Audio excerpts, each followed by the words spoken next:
In this demonstration, we're going to see how we can balance the trade-off of model fidelity and simulation speed on an electromechanical actuator. We have designed an electromechanical actuator. During the design process, we made some assumptions so that we could iterate more quickly. For example, as we designed the control algorithm, we did it in pure Simulink. This resulted in a controller that performs quite well.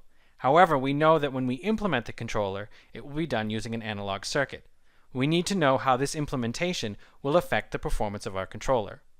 Additionally, as we were testing the motor, we used an average voltage. Driving the motor with an averaged voltage allowed the simulation to take much larger time steps and go very quickly. However, in the final design, we will need to use a pulse width modulated signal. We wish to add the implementation details into our model and test system level performance. We will use Simscape Electronics to do it. We will take the control algorithm and implement it in Simscape Electronics as an analog circuit and test the behavior of the system.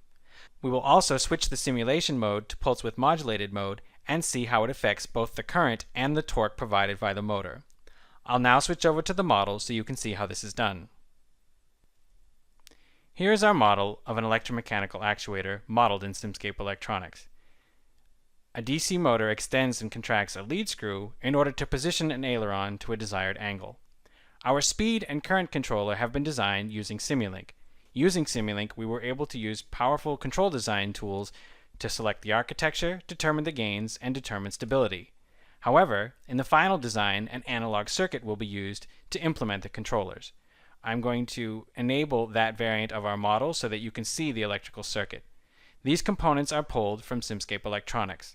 Band-limited op-amps, resistors, capacitors, and other components were used to implement the speed controller and the current controller, which has a similar structure. We would like to compare these two designs to verify that when implemented in hardware, we get the same performance as our idealized or abstract controller in Simulink. In order to make this comparison, I'm going to use a Matlab script. This script will run the simulation twice. The first time it runs the simulation, it will use the Simulink version of our controller, and the second time it runs the simulation, it will activate the variant that has the analog circuit. At the conclusion of this test, a Matlab plot will compare the two. Here is the Matlab plot comparing the two runs. We can see that the Simulink version of our controller tracked the reference signal a little bit better than the analog circuit. With this, we can determine if the impact of a hardware implementation on our controller should affect the way that we design it, and we can redesign it to compensate for that. The other place that we have made a simplification is how we drive the motor. Currently, we are driving the motor with an average signal. That means that the voltage is varying smoothly between 0 and the supply voltage. However, in the final design, pulse width modulation will be used to drive the motor. We would like to test this in simulation to see what the effects are on the current in the motor and the torque that it provides.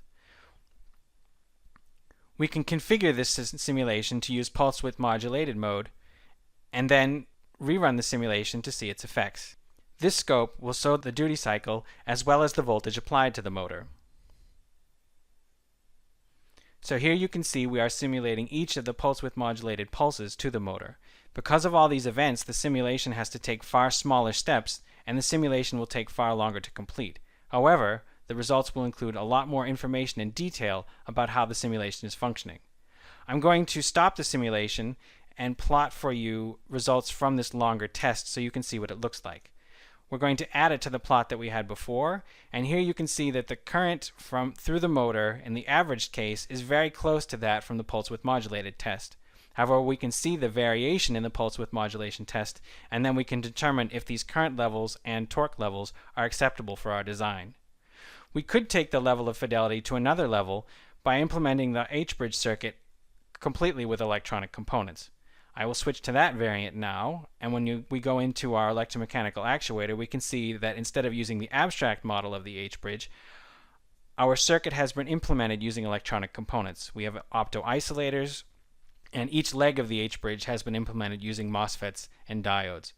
Using this version of our H-bridge circuit, we could check the next level of implementation and see if it has any effect on the overall performance of our system. In this demonstration, we have seen how we can balance the trade-off of model fidelity and simulation speed, configuring our model to have just the level of detail that we require.